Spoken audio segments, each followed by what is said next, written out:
Hello, my fabulous fourth graders. Welcome to our 8.6 homework practice where we are plotting, ordering, and comparing fractions.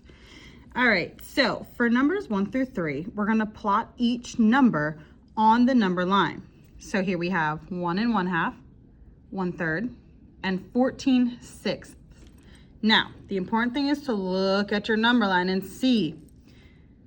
I see 6/6, 20/6.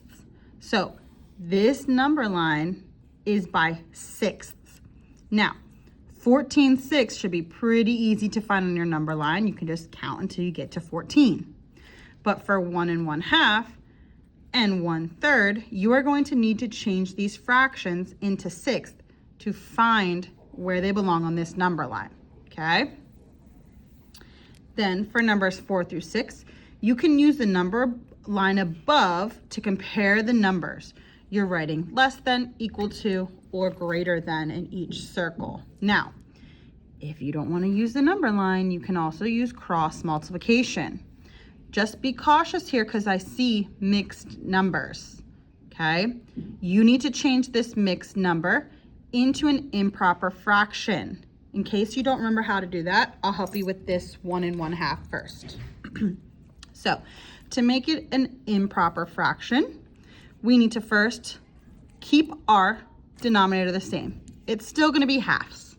To find my numerator, I multiply the denominator by the whole number. 2 times 1 is 2. Then I add the numerator. 2 plus 1 is 3.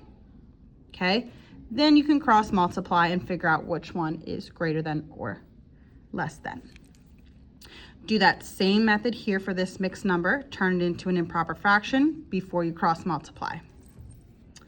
All right, for numbers 7 and 8, you can use the number line to write the numbers in ascending order. So if you want to make all these fractions into tenths and put them on your number line, or you can just cross multiply and see which one would go in order.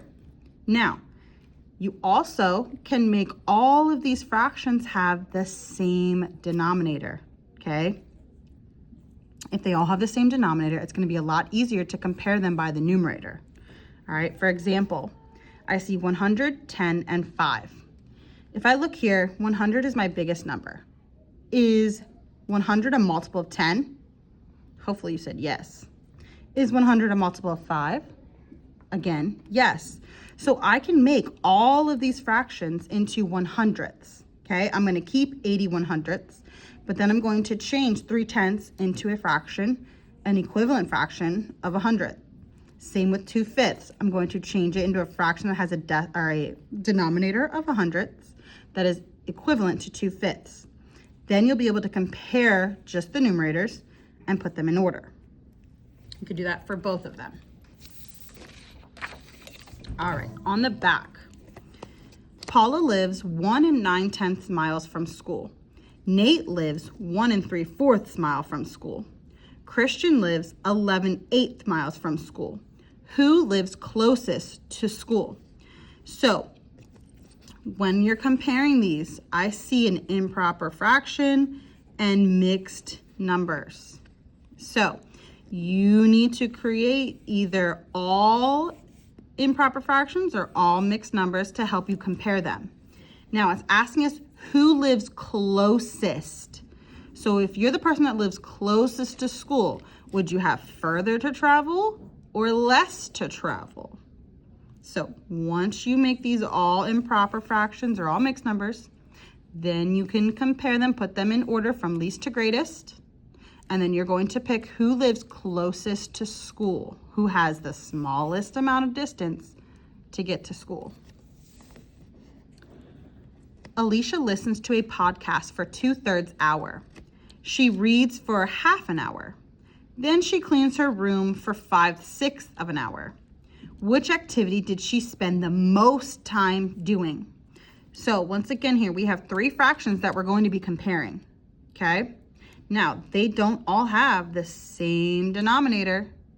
So your first step should be to find a common denominator, create new fractions, then see which one is the largest fraction that she spent the most time doing. Omar says the numbers below are written in ascending order. Is Omar correct? Now, we talked about ascending today in class. You have to remember, does ascending mean that you're going from smallest to largest, or does ascending mean you're going from largest to smallest? Okay, remember what we said about ascending and what we compared it to. Tyler's ruler has markings every 1/6 inch.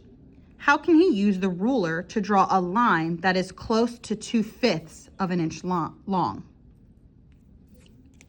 So if his ruler only goes by 1/16, we need to find how he can use that ruler to draw a line that is close to 2/5. Doesn't have to be exactly equal to 2/5, but what is the closest? Okay, so really you need to figure out, I have 2/5 here. Now, I can't change fifths into 16ths. So I have to think about the closest I can get. Okay, it's not going to be perfect, but think about the closest one. All right. The table shows the number of visitors to Biscayne National Park in 3 different years. Write the numbers in ascending order. So here's the years and here's the number of visitors, okay? You need to compare the numbers and then write them in ascending order. 14, select all the comparisons that are true. So once again, we can just do our cross multiplication.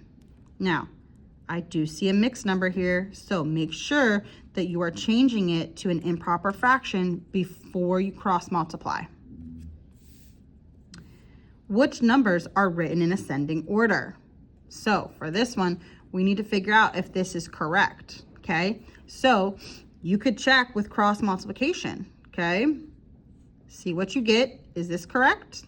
And then do cross multiplication here and see if this symbol is correct. All right, good luck.